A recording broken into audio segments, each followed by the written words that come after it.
Hey everyone, welcome back to my channel. This is the Motivational Professor. Well, if you watched the video yesterday, we talked about it. If you recall, I had a buy stop sitting at $70 a barrel, which was right about here. And so I grabbed about 60 points today on this push up on the buy stop. So if you remember, we had talked about on the 1 hour chart, price needed to break above the 70 and close. So if we drop down to the 5-minute chart, well, that's exactly what happened. Okay, you see this red candle right here. I'll kind of zoom in on this red candle. Let's grab a quick brush, right? That red candle right there on the 5-minute was kind of like the retest of that area, because when we look over to the left, right, we saw lots of traffic that we talked about yesterday here, and as we went into the higher time frames. So it did what it wanted us. I needed that confirmation, and there it was with the buy stop sitting at 70. And again, I took it up for 60 points, and then I closed. That was my day right there. That's all I need per day on crude oil. So the question is, what's going to happen now with crude oil? So if we look at our daily chart right now, okay, we obviously had news earlier today with crude oil.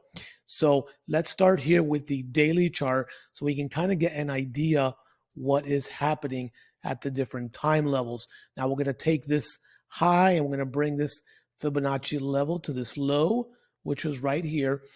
And lo and behold, you've been hearing me talk a lot about Fibonacci levels. Okay, look what it did. It banged that 61.8 level to the T. Let's take a look at it on the 15-minute chart right here, which was the psychological number of 71. Price, especially for oil, loves these even numbers. And ironically, the Fibonacci level lined up perfectly. So now what's going to kind of happen as we go through?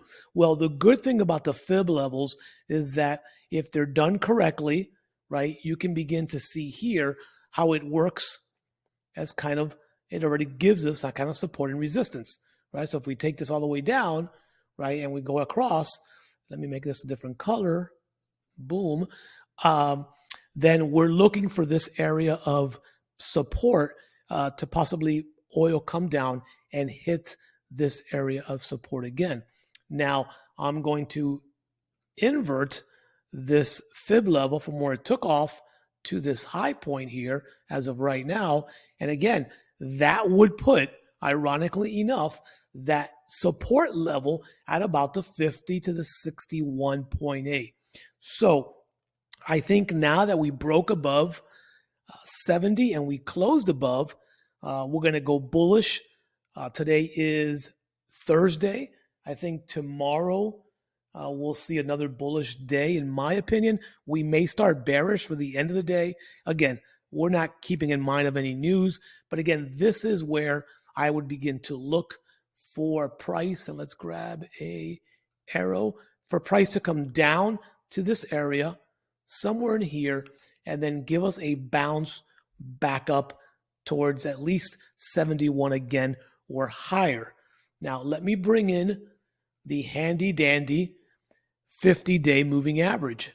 And if you look at that, holy smokes, if we continue that 50-day moving average kind of in the way it's moving, everything tends to kind of line up along the way. Let's make that average white so it continues.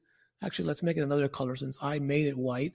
Let's put it orange. So that's the projected trend of the 50-day moving average based on where it's at right now. So again, I would not be buying from here and I would not be selling from here. I'd be patient and wait to see if price gives me a better entry down around that 69.25 to 69.50, right? But again, this is where your risk management comes in.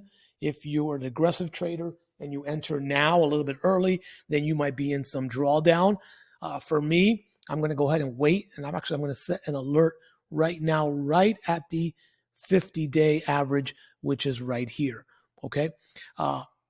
not 50-day average, I'm sorry, the 50 percentage on the Fibonacci level and see if we get there. Okay, so that's the analysis for the rest of today. It's Thursday afternoon. I'm sure we'll see some movement later in the afternoon. And as far as for price, going higher, if it comes down here, I'm a buyer for another, 30 to 40 points to close out the week. If price takes off up again, then we have to see a close above 71. So we have to see something like this for us to go higher. We have to see a close, kind of a retest of 71, and then we see this movement up here again. So this is what we want to see over here if it breaks above 71. Okay? If you have any questions, let me know down in the comments. Thank you for those of you that are watching these videos. Would love to get some more comments from some of you. I would love to get more likes on these videos just to know that you're watching them and that you appreciate the feedback. Okay, thanks for watching and have a great week and weekend. And remember, don't get caught in a trade on a Friday. If nothing is there, do not trade. You don't lose money not trading. And again, the fear of missing out is a real syndrome. Happened to me early on. So again, it's okay. Tomorrow, the next day, and next week, there'll be plenty of more setups. Happy trading.